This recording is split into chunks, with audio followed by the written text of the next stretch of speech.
اللہ تعالیٰ نے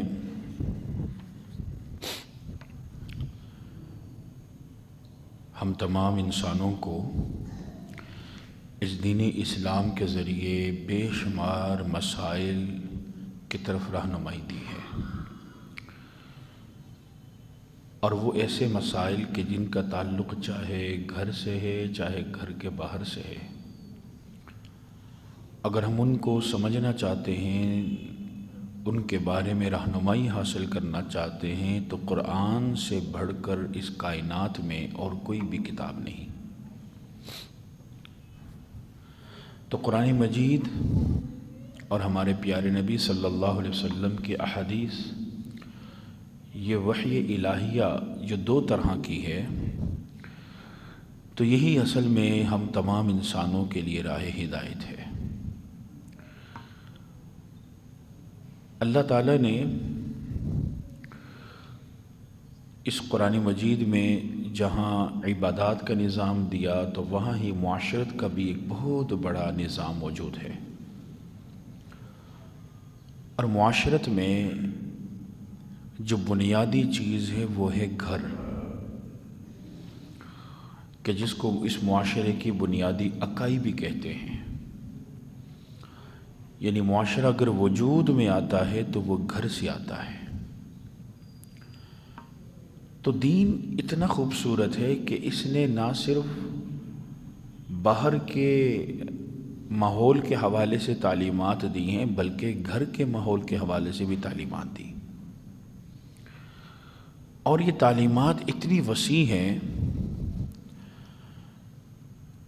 کہ اللہ تعالیٰ نے یہاں تک ہمیں تعلیم دی ہے کہ بھئی آپ نے اگر گھر میں داخل ہونا ہے نا، تو کس طرح داخل ہو۔ یعنی یہاں سے اندازہ لگائیں کہ کتنا کمال کا دین اللہ نے ہمیں دیا ہے۔ اب آپ اگر کسی کو یہ سمجھائیں کہ بھئی اچھے کام کرو، سچ بولو، یہ کرو وہ کرو، وہ کہے گا جی آپ کی باتیں تو ٹھیک ہیں۔ اب آپ کے ذہن میں بھی یہ خیال نہیں آئے گا کہ میں اس کو جہاں سچ کی تعلیم دے رہا ہوں، باقی تعلیم دے رہا ہوں، تو اس کو میں یہ تعلیم دوں کہ گھر میں داخل کیسے ہونا ہے۔ آپ سمجھے گے یہ تو معمولی چیز ہے کہ گھر میں کیسے داخل ہونا ہے، حالانکہ یہ بہت بڑی چیز ہے، اور اتنی اہم ہے کہ جس پر اللہ تعالیٰ نے خود کلام فرمایا ہے۔ یعنی اللہ تعالیٰ کی ذات وہ کوئی بھی بات بیان فرما رہی ہے تو وہ بات معمولی درجے کی نہیں ہے۔ اللہ نے اگر بیان فرمایا کہ بھئی شراب حرام، تو ہم اس کو حرام مانیں گے، سود حرام اس کو حرام مانیں گے۔ ایک بار بھی اللہ کہہ دے حرام، وہ حرام۔ اللہ کے کلام کی اتنی بڑی ویلیو ہے۔ تو اب وہی رب ہمیں سمجھائے کہ بھئی گھر میں کیسے داخل ہونے، تو سمجھ لیں یہ معمولی بات نہیں ہے۔ اللہ تعالی نے فرمایا کہ یا ایھا الذین آمنوا لا تدخلوا بیوتا غیر بیوتکم حتی تستأنسوا، کہ جب تم کسی ایسے گھر میں داخل ہونا چاہتے ہو جو تمہارا نہیں ہے، مطلب بھئی دوست کا ہے، کسی عزیز و اقارب کا ہے۔ بعض علماء نے لکھا کہ اس سے مراد یہ بھی ہے کہ جو تمہاری ذاتی ملکیت کا نہیں ہے، تمہارے والد کا ہے، جہاں تمہاری والدہ رہتی ہیں، ہمشیرہ رہتی ہیں، بھائی رہتے ہیں، وہ اصل میں تو تمہارا نہیں ہے، وہ تو تمہارے والد کا گھر ہے۔ اگر تم اپنے گھر کے علاوہ، اب اپنا گھر کون سا ہوتا ہے؟ اپنا گھر وہ ہے کہ جہاں اپنے بیوی بچے رہتے ہوں، بس جس کو ہم کہہ لیں کہ ایک سیپریٹ گھر ہو، الگ سا ہو، جہاں پر ہمارا پورا کنٹرول ہو، اور اس طرح کا کنٹرول ہو کہ وہاں صرف ہمارے بیوی بچے رہتے ہیں، وہ گھر ہے ہمارا اصل میں۔ تو جہاں والدہ، ہمشیرہ یا بھائی رہتے ہیں، وہ اصل میں ہمارا گھر نہیں ہے۔ اللہ فرماتے کہ جب تم اپنے گھر کے علاوہ کسی گھر میں جاؤ نا، وہ کوئی بھی ہو سکتا ہے، تمہاری دادی کا ہو سکتا ہے، دادا کا ہو سکتا ہے، والد کا ہو سکتا ہے، والدہ کا ہو سکتا ہے، بھائی بہن کا۔ تو حتیٰ تستأنسوا، اس وقت تک گھر میں قدم نہ رکھنا جب تک اجازت نہ لے لو، اجازت لے کر جانا۔ اب کتنی بڑی تعلیم ہے۔ اب اجازت لی، اچھا اجازت مل گئی، اب کیا کرنا ہے؟ وَتُسَلِّمُ عَلَىٰ أَهْلِهَا، اب جب داخل ہونا ہے تو سلام کہنا ہے، السلام علیکم ورحمۃ اللہ وبرکاتہ، تو سلام یہ کہنا ہے۔ اچھا جی، اب یہ کیوں کہنا ہے؟ ذالکم خیر لکم، یہ تمہارے لیے بہت بہتر ہے، ان کن لعلکم تذکرون، کاش تمہیں نصیحت ہو، یعنی اتنا بہتر ہے۔ خیر، اب لفظ خیر جو ہے نا قرآن مجید میں، احادیث نبویہ میں، خیر ایک ہم عام طور پر معنی کرتے ہیں بہتر ہے۔ علماء کہتے ہیں خیر میں دو چیزیں آتی ہیں، ایک بہتری آتی ہے اور ایک اس چیز میں روحانیت ہوتی ہے۔ یعنی اگر گھر میں تم روحانیت چاہتے ہو، خیر و برکت چاہتے ہو، ہم عام طور پر ایک لفظ استعمال کرتے نا کہ بھئی خیر و برکت کی دعا کریں، کاروبار میں خیر و برکت کی دعا کریں، گھر میں خیر و برکت کی دعا کریں، اللہ فرماتا ہے اس میں تمہارے لیے خیر ہے۔ تو جس چیز میں خیر ہے ہم وہ چیز اختیار ہی نہ کریں اور ویسے ہی دعائیں کرواتے رہیں خیر و برکت کی، تو خیر و برکت نہیں ہونی۔ یعنی پہلے تو وہ کام کریں کہ جس کو اللہ نے خیر کا ذریعہ قرار دیا۔ اب خیر مثلا جیسے آپ ایک حدیث بڑی مشہور پڑھتے ہیں، خیرکم من تعلم القرآن وعلمہ، بہترین خیر وہ لوگ ہیں کہ جو قرآن پڑھتے اور پڑھاتے ہیں۔ اب اس کا مطلب ہے کہ گھر میں خیر و برکت چاہیے نا، تو گھر میں قرآن مجید کو پڑھنا شروع کر دیں، تلاوت شروع کر دیں۔ جب تلاوت شروع کر دیں گے تو تلاوت کرنے والا خیر ہے، تو اس فرد کا، آپ کا وجود، جب تک آپ اس گھر میں تلاوت کرتے رہیں گے گھر میں خیر و برکت رہے گی۔ تو اب اللہ فرماتے ہیں کہ اس میں تمہارے لیے خیر ہے۔ اب دو چیزیں، ایک اجازت لینی ہے اور ایک سلام کہنا ہے۔ اس لیے علماء فرماتے ہیں کہ اس آیت سے ہمیں یہ معلوم ہوتا ہے کہ اصل میں گھر ہوتے ہیں مختلف طرح کے۔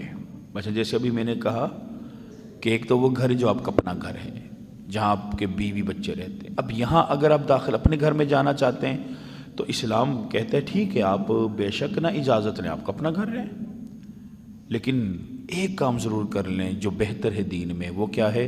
جب آپ اپنے گھر میں اپنے کمرے میں جانا چاہتے ہیں نا تو تھوڑا سا کھانس لیں، آہٹ پیدا کر لیں، تاکہ اندر اہلیہ موجود ہے، بیٹی موجود ہے، اس کو پتہ چل جائے کہ بابا آ گئے، اہلیہ کو پتہ چل جائے کہ جی میرا شوہر آ گیا۔ اب آپ جب اس طرح کا عمل کر لیں گے اگلوں کو ایک کانفیڈنس بھی ہو گیا۔ مثلا بعض لوگ اپنے گھر جاتے ہیں، اہلیہ بیٹی اندر ہیں، وہ باہر جاتے ہیں، سیدھا واش روم چلے جاتے ہیں، اب وہ پریشان ہے کہ پتہ نہیں کون اندر چلا گیا ہے، ایک ڈر کی کیفیت پیدا ہو گئی، تو تھوڑی سی آہٹ ہو جائے۔ حضرت عبداللہ ابن مسعود رضی اللہ تعالی عنہ، حضرت عبداللہ ابن مسعود یہ وہ صحابی ہیں کہ جن کے اقوال اور فتاوی سے فقہ حنفی وجود میں آیا ہے۔ یہ جو فقہ حنفی ہے نا، امام ابو حنیفہ رحمۃ اللہ علیہ کے مقلد ہیں۔ یعنی مقلد کا مطلب کیا ہے؟ بھئی مقلد کا مطلب یہ نہیں ہے کہ بس ہم ان کو ہی مانتے ہیں، نہیں نہیں، ہم مانتے ہیں اللہ کو ہیں، اللہ کے نبی کو ہیں، البتہ اللہ کے نبی کی باتوں کو ہم جو مانتے ہیں وہ کس روشنی میں مانتے ہیں، کس طریقے سے مانتے ہیں، جو امام ابو حنیفہ نے ہمیں گائیڈ کیا کہ بھئی اللہ کے نبی نے یہ جو فرمایا نا اس کا مطلب یہ ہے۔ یا بعض لوگ کہتے ہیں نا کہ جی آپ امام ابو حنیفہ کو مانتے ہیں تو جی آپ اللہ کے رسول کو نہیں مانتے۔ اور بھئی اللہ کے رسول کو مانتے ہیں، جیسے آپ موجود ہیں، آپ اپنے والد کی مانتے ہیں اور وہ والد اپنے والد کی مانتا ہے، تو اگر ایک دادا ابو اگر اپنے بیٹے کو حکم دیتے ہیں، آپ کے والد کو حکم دے دیں، اور آپ کے والد آپ کو حکم دے دیں، تو آپ تو دادا ابو کی مان رہے ہیں۔ ہاں، والد ایک آپ کو سورس بن گیا۔ امام ابو حنیفہ ایک سورس ہیں بھئی، مطلب آقا علیہ الصلوۃ والسلام نے ایک حدیث بیان فرمائی، اس کے بے شمار معنی ہے، ہمارے ذہن میں نہیں آ سکتا، ہمارا تو ذہن اتنا ہے ہی نہیں کہ قرآن کی بات سمجھ جائیں، حدیث کے مفاہیم کو سمجھیں۔ تو ہم کیا کریں گے؟ ہم پھر ان حضرات کو دیکھیں گے کہ جو اس عمل میں سب سے آگے تھے۔ تو امام ابو حنیفہ رحمۃ اللہ علیہ نے جتنے بھی اپنی باتیں لی ہیں نا، وہ زیادہ تر انہوں نے فوکس کیا ہے حضرت عبداللہ بن مسعود رضی اللہ تعالیٰ عنہ کو۔ اب کیوں کیا ان کو؟ ہمارے پیارے نبی صلی اللہ علیہ وسلم نے فرمایا تھا عبداللہ ابن مسعود کے بارے میں کہ یہ اس امت کا فقیہ ہے۔ فقیہ کا مطلب ہے سمجھدار۔ اس امت میں اگر دین کی کوئی سمجھ رکھنے والا ہے، اگرچہ سارے صحابہ تھے لیکن ہمارے نبی نے ایک پرومننٹ کیا، وہ عبداللہ بن مسعود رضی اللہ تعالیٰ عنہ کو۔ اب عبداللہ بن مسعود رضی اللہ تعالیٰ عنہ کا عمل یہ تھا، ان کی اہلیہ فرماتی ہیں کہ جب بھی عبداللہ بن مسعود تشریف لاتے تھے تو گھر آتے ہوئے، کمرے کی طرف جاتے ہوئے کھانستے تھے، کھنکھارتے تھے، تاکہ ہمیں پتہ چل جاتا تھا کہ جی عبداللہ بن مسعود آ گئے۔ اب آپ اپنے گھر میں جا رہے ہیں تو یہاں اجازت نہیں ہے، لیکن ایک میسیج آپ دے دیں۔ دوسرا گھر وہ ہے کہ جہاں جیسے میں نے بتایا کہ والدین ہیں، والدہ ہیں یا بھائی بہن ہیں، کوئی بھی رہتا ہے، وہاں بھی اجازت لازمی ہے۔ ہمارے پیارے نبی صلی اللہ علیہ وسلم کے پاس ایک صحابی آئے اور عرض کیا کہ یا رسول اللہ صلی اللہ علیہ وسلم، میرے گھر میں میری والدہ ہیں، میری ہمشیرہ ہیں اور میری اہلیہ ہیں، تو کیا میں اپنے گھر میں بھی اس طرح اجازت دے کر جاؤں؟ تو آپ نے فرمایا ہاں۔ اچھا، وہ صحابی پھر وہ سوال کیا، حضرت نہیں، آپ سمجھے نہیں، میں کہہ رہا ہوں میرے گھر میں میری والدہ بھی ہیں، ہمشیرہ بھی ہیں اور بیوی بھی ہے، تو میں پھر بھی اجازت لوں؟ آپ نے پھر فرمایا ہاں۔ اچھا، وہ صحابی تیسری بار بول رہے، حضرت میرے کہنے کا مطلب یہ ہے کہ والدہ بھی ہیں، ہمشیرہ بھی ہیں، بیوی بھی، میرا اپنا گھر ہے۔ تو آقا نے فرمایا کہ کیا تو یہ چاہے گا کہ اپنی ماں کو بے پردگی میں دیکھے؟ کہا نہیں۔ کہا پھر اجازت لے کر جاؤ۔ اتنا پیارا دین ہے ہمارا بھئی، آپ اپنا گھر ہے آپ کا، لیکن آپ کی والدہ ہیں، اگر گھر بڑا ہے آپ ان کے کمرے کی طرف جا رہے ہیں، علماء فرماتے ہیں پھر کمرے کی طرف یہ حکم ہوگا۔ ٹھیک ہے، گھر بڑا ہے، آپ انٹری گیٹ پہ ہیں، والد اندر کمرے میں ہیں، اب آپ ان سے تو نہیں پوچھ سکتے، آپ گھر میں انٹر ہو جائیں، اب ان کے کمرے کی طرف آپ نے جانا ہے تو آپ کمرے کے باہر کھڑے کریں گے، اجازت مانگے۔ اسلام کہتا ہے اجازت لے کر۔ دوسرا گھر یہ ہو گیا۔ تیسرا گھر وہ ہے کہ جہاں کسی کی رہائش نہیں ہے، مثلا آپ کے پڑوس میں کوئی گھر تھا اور وہ خالی ہے، اس کے مالک مکان جو ہیں وہ کسی کام کی وجہ سے گئے ہوئے ہیں یا جو بھی ہے، تو اس کے بارے میں بھی دین اسلام کہتا ہے کہ اگر اس گھر کا مالک موجود ہے تو آپ اس مالک سے اجازت لیں۔ ان سے کہیں بھئی ہم آپ کے گھر میں داخل ہونا چاہتے ہیں، ہم پڑوس میں رہتے ہیں، بھئی یہ مسئلہ بن گیا ہے، آپ کی گیس کا وال لیک ہو رہا ہے یا آپ کا ایسے آواز کوئی آ رہی ہے تو ہم آپ کے گھر میں جا کر دیکھنا چاہتے ہیں، آپ اجازت لے کر گھر میں جائیں۔ تو دین ہمیں بتاتا ہے اگر ان چیزوں کو ہم اختیار کریں گے تو بہتر ہے۔ اس لیے فرمایا کہ فَإِن لَمْ تَجِدُوا فِيهَا أَحَدًا، اگر تم گھر میں کسی کو بھی نہیں پاتے، ایسا گھر ہے، تو فَلَا تَدْخُلُوهُ حَتَّى يُؤْذَنَ لَكُمْ، اس گھر میں داخل نہیں ہونا جب تک تمہیں اس گھر میں جانے کی بھی اجازت نہ ملے۔ اب آپ نے اجازت لی، اب اجازت کے آداب کیا ہے؟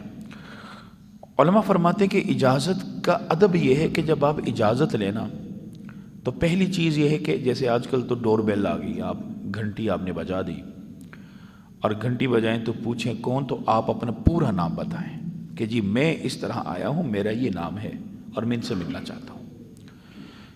ہمارے پیارے نبی صلی اللہ علیہ وسلم تشریف فرماتے تو حضرت جابر رضی اللہ تعالی عنہ تشریف لائے، حاضر ہوئے۔ اب آقا بیٹھے ہوئے تو حضرت جابر باہر کھڑے تو نہ، انہوں نے دستک دی، تو آقا نے پوچھا کون؟ تو جیسے ہم عام طور پر کہتے ہیں نا جی میں ہوں، تو میں ایک عربی میں عربی میں آتے انا، تو حضرت جابر نے کہا جی انا یعنی میں ہوں۔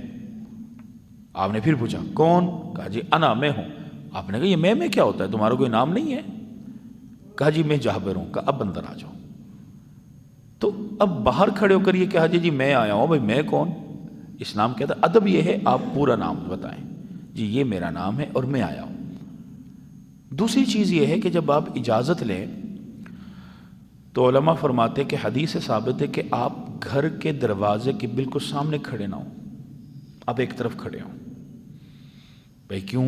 کیونکہ آپ جب گھر کے دروازے کے سامنے کھڑے ہوں گے تو اندر والے نے جب دروازہ کھولا آپ کی نظر اندر پڑ سکتی ہے۔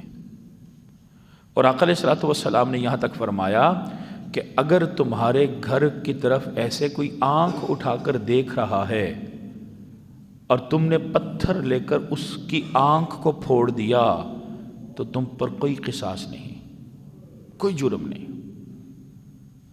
اس کا مطلب کیا ہے کہ جہاں اسلام آقا علیہ الصلوۃ والسلام نے یہ سمجھایا کہ بھئی تم پر جرم نہیں، اس کا مطلب اگلے کو بھی سمجھایا جا رہا ہے کہ بھئی آنکھ کھول کے مت دیکھنا، سائیڈ پہ ہو جاؤ۔ ابھی پردہ ہٹے گا، دروازہ کھلے گا اور تم بالکل سامنے کھڑے ہو جاؤ گے تو باہر والے کی نظر اندر پڑ جاتی ہے، بے پردگی ہو جائے گی۔ تو دوسری اصول یہ ہے کہ سائیڈ پہ کھڑے ہو کر اجازت مانگی جائے۔ تیسری چیز کہ آپ جب بھی آپ سے اجازت لینے کوئی آ گیا، پوچھنے آ گیا، تو آپ اس کو السلام علیکم کہیں اور پھر آپ اسے کہیں بھئی اس طرح فلاں سے ملنا ہے۔ اور چوتھی چیز یہ ہے کہ اگر آپ کو کہا جائے وَإِن قِيلَ لَكُمُ ارْجِعُوا، بھئی ابھی وہ نہیں مل سکتے، واپس چلے جائیں، فَارْجِعُوا، آپ واپس چلے جائیں، کوئی بات نہیں۔ مطلب اس میں کوئی موڈ بنانے کی ضرورت نہیں ہے۔ جیسے آج کل چھوٹی چھوٹی باتوں پر بندے موڈ بنا لیتے ہیں، مثلا شادی ہوئی، بھئی کسی نے چلو نہیں بلایا، اب اس نے موڈ بنا تو انہیں مجھے دعوت ہی نہیں دی۔ حضرت عبد الرحمن بن عوف رضی اللہ تعالی عنہ کا نکاح ہوا، شادی ہوئی۔ عرب میں دستور یہ تھا کہ جب نکاح ہوتا تھا تو دلہا جو ہوتا تھا نا ایک خاص قسم کا رنگ اپنے بالوں میں لگاتے تھے، یہ عرب کا دستور تھا۔ تو عبد الرحمن بن عوف رضی اللہ تعالیٰ عنہ کا نکاح ہو گیا، ولیمہ بھی ہو گیا۔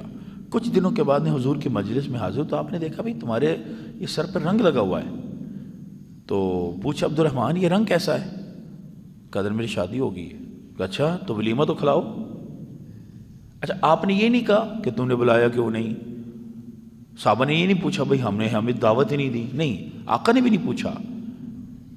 اس کا مطلب ہے کہ بھئی اگر اگلی کی طبیعت پر منحصر ہے، آپ اس چیز کو اپنے اوپر سوار کر لیں، وہ نہیں ملنا چاہتا، وہ کہتا ہے جی اب جائیں، تو اللہ کہتا ہے فرجعوا، فوراً چلے جاؤ، ہوا ازکا لکم، یہ تمہارے لیے سب سے زیادہ بہتر ہے۔ اب وہاں کھڑے ہو کر نہیں کہنا میں اتنی دور سے آیا، میں نے یہ کیا، میں نے وہ کیا، یہ مجھے ملنا ہی نہیں چاہ رہا۔ بھئی نہیں ملنا چاہ رہا۔ اس لیے دین اسلام نے یہاں تک بیان کیا کہ آپ نے ایک بار اجازت لی، اندر سے کوئی جواب نہیں آ رہا، دوسری بار لیں جواب نہیں، تیسری بار لیں، 3 بار اجازت لیں، نہیں آتا واپس چلے جائیں۔ حضرت موسیٰ اشعری رضی اللہ تعالیٰ عنہ ایک صحابی ہے، تو حضرت عمر فاروق رضی اللہ تعالیٰ عنہ کا دور تھا، خلیفہ تھے عمر فاروق۔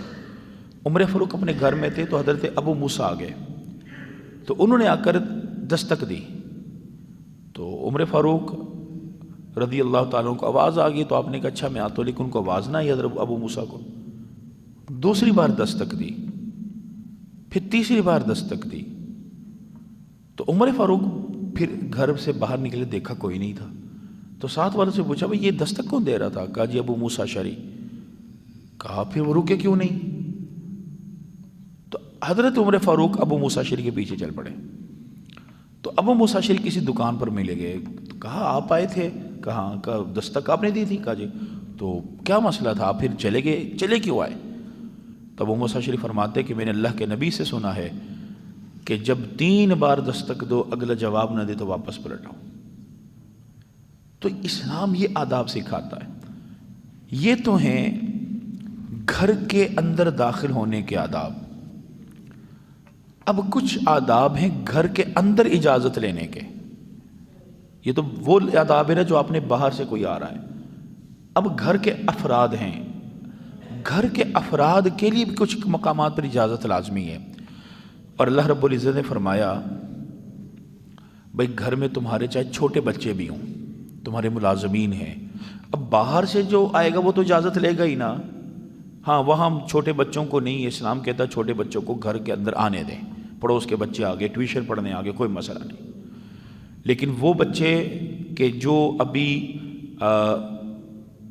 بلوغت کے قریب نہیں ہیں، یعنی میچورٹی ایج تک نہیں پہنچے، اور ان کو پرائیویسی کی باتوں کا نہیں پتہ، آنے دیں، بچے بھولے بھالے آنے۔ لیکن اللہ فرماتے ہیں کہ یہ بچوں کو بھی آپ نے باؤنڈ کرنا ہے کہ یہ 3 وقت ایسے ہیں کہ جہاں انہوں نے بھی اجازت لینی ہے۔ اب وہ 3 اوقات کیا ہیں؟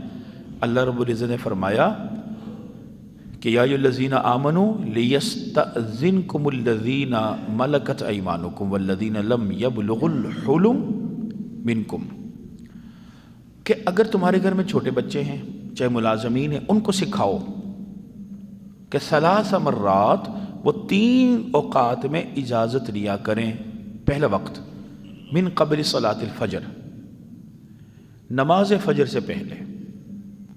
یہاں پر علماء فرماتے ہیں کہ اگر بھائی اپنی بہن کے کمرے میں یا بہن اپنے بھائی کے کمرے میں، بیٹا اپنی والدہ کے پاس، والدین کے پاس، یا والدین اپنے بیٹے بیٹی کے پاس جانا چاہتے ہیں، گھر کے اندر ہیں، پھر بھی وہ نماز فجر سے پہلے اگر گھر میں جانا، کمرے میں جانا چاہتے ہیں، وہاں بھی ان سے اجازت لیں، باہر کھڑے ہو جائیں، ان سے اجازت لے کر کمرے کے اندر جائیں نماز فجر سے پہلے۔ اب نماز فجر سے پہلے کیوں؟ اللہ فرماتے ہیں یہ تمہاری پرائیویسی کے اوقات ہیں۔ نماز فجر سے پہلے تم تیار ہو رہے ہو، نماز کے لیے تیار ہو رہے ہو، تم کس حالت میں ہو، ابھی تم سو کر اٹھے ہو، ابھی تمہاری حالت ایسی نہیں ہے، بیٹی اٹھی ہے، ابھی اس کے سر پہ دوپٹہ نہیں ہے، تو بے شمار مسائل ہو سکتے ہیں۔ اللہ کہتے ہیں وہاں بھی تم نے اجازت لے کر جانا۔ ایک تو یہ ہو گیا، وَحِينَ تَضَعُونَ ثِيَابَكُم مِّنَ الظَّهِيرَةِ، دوسرا وقت ہے دوپہر کا۔ جب دوپہر کے وقت تمہارا ڈریس چینجنگ کا ٹائم ہے، بس بچے اسکول کالج سے آ گئے، آپ گھر میں کام کاج سے آئے، بریک لی، دکان سے گھر میں آئے، اور دوپہر کا وقت ہے، اب ڈریس چینج کرنے کا وقت آ رہا ہے، تو اس وقت بھی آپ نے کسی کے بھی کمرے میں جانے اجازت لے کر جانا ہے، یہ دوپہر کا وقت۔ اور تیسرا وَمِن بَعْدِ صَلَاةِ الْعِشَاءِ، نماز عشاء کے بعد آپ نے جب بھی کسی کے روم میں جانا ہے، چاہے گھر میں ہے، تو آپ نے اجازت لے کر جانا ہے، چاہے بہن کے روم میں جانا ہے، بھائی کے روم میں جانا ہے، بیٹا بیٹی کے روم میں جانا ہے، آپ نے اجازت لے کر جانا ہے۔ کیوں؟ ثلاث عورات لکم، اللہ فرماتا ہے یہ 3 اوقات تمہارے پردے کے اوقات ہیں، یعنی اللہ سب کچھ جانتا ہے، ہم نہیں جانتے، ہم ان چیزوں کو نہیں جانتے۔ اور آج افسوس کی بات ہے کہ ہم مسلمان ان چیزوں میں بڑی کوتاہی کرتے ہیں۔ یہ جو یورپین کلچر ہے، یورپین کلچر اس چیز پہ بڑا اسٹرکٹ ہے۔ ان کے اگر والد باپ بھی اپنی بیٹی کے کمرے میں جائے گا تو باہر کھڑے کر اجازت لے گا، اجازت نہیں لے کے اندر جائے گا، نہیں تو واپس آ جائے گا۔ یہ یورپین کلچر میں سکھایا جاتا ہے، بھئی آپ نے کسی کے کمرے میں جانے سے پہلے اجازت لینی ہے۔ اللہ نے 1400 سال پہلے ہم مسلمانوں کے سکھایا، یہ تو اصل میں ہماری وراثت ہے، یہ چیزیں یہ ہمارے لیے اللہ نے بیان کی تھی، لیکن آج اس کو غیر مسلم لے پڑے اور وہ ترقی کر رہے ہیں۔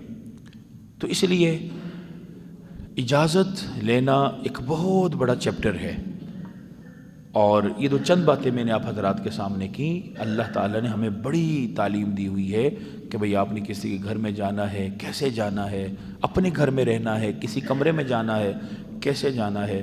تو بہرحال یہ چند باتیں تھی، دعا کر اللہ تعالیٰ جو کہا ہے جو سنا عمل کی توفیق عطا فرمائے۔ اب ذکر ہوگا